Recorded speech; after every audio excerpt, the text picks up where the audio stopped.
I am 32 and married to Elijah, 35, who still folds his socks into perfect rolls and checks the weather 3 times before leaving the apartment. I talk over him at parties, forget the birthdays of his friends, and still expect him to be grateful that I picked him. We had been sharing a narrow 2-bedroom above the old tram repair shop on DeGraw Street for 3 years, and I had already started thinking of him as furniture that paid rent. Last Saturday we stood on the cracked sidewalk outside the Moonlight Diner, the one with the neon fish that never lights up right. Elijah held a plastic container of his mother's lentil soup that she had pressed on us after brunch. The soup looked like wet cement, smelled like boiled pennies, and had been congealing in the backseat for an hour. I pried open the lid, took one whiff, and laughed too loud. God, this is gross. Your mom cooks like she is punishing us for existing. The words flew out before I could catch them. The moment they hit the air, Elijah went still, shoulders bunching under the denim jacket he wore even in May. A couple walking their greyhound slowed and stared. Heat flashed up my neck, but I told myself it was only the sun reflecting off the diner windows. Elijah shut the container with a soft click. His knuckles were white. Do not talk about my mother like that. I rolled my eyes. It is soup, Eli, not scripture. He did not answer. He just turned, crossed the street against the light, and disappeared between 2 delivery trucks. I stood there holding the container, thinking he would circle back once he cooled off. He always did. That evening he came home late, walked straight past me on the couch, and closed the bedroom door. I heard the lock turn. I knocked once, then twice. Come on, do not be a baby. Silence. I told myself he was pouting, that tomorrow he would laugh about how dramatic he had been. Sunday he left before sunrise. A note on the counter said he was going for a long run. I crumpled it, poured cereal, and posted a selfie captioned "Married Life Lol." By Wednesday he was sleeping on the couch without explanation. When I asked if we were seriously fighting over soup, he stared at me like I was speaking another language. It was never about the food, he said, voice flat, then went back to scrolling on his phone. I tried to smooth it over the way I usually did. I ordered Thai from the place he loved, bought a 6-pack of the craft beer he pretended to enjoy, and queued up the documentary about vintage motorcycles. He ate standing up, left the beer untouched, and went to bed at 9. I told myself he was being moody, that he would get over it.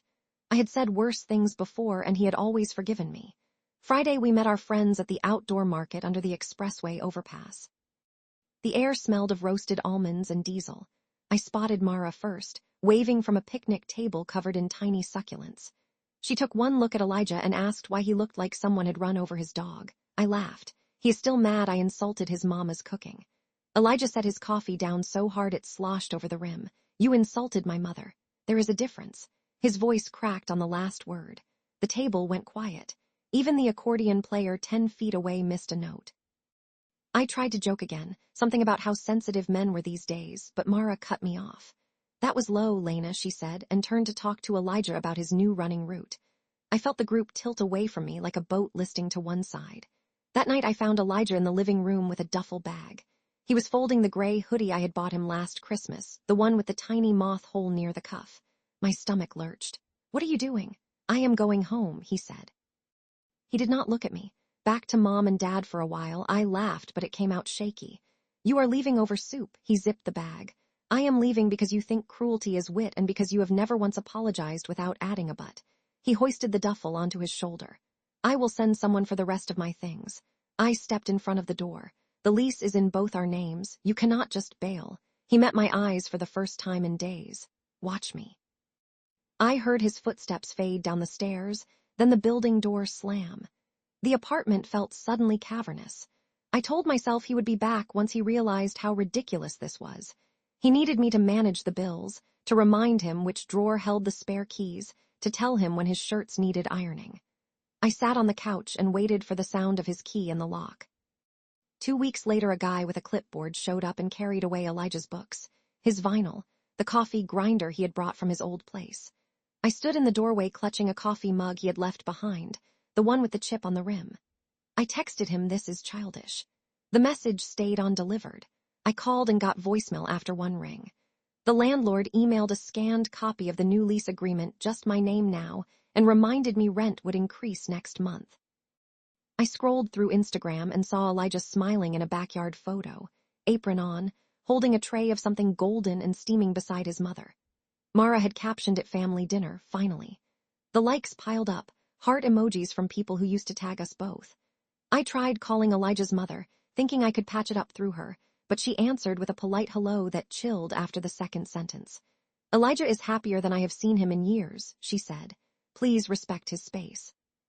The line clicked dead. I spent July sweating through the longest heat wave in years.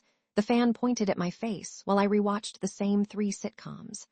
I told myself I missed having someone to split the electric bill, but the truth was I missed the way Elijah used to hum while brushing his teeth, the way he kept a running grocery list on the fridge, the way he looked at me like I was a story he wanted to keep reading. I had spent years treating that look like background noise. One night I walked past the diner. The neon fish flickered half-heartedly.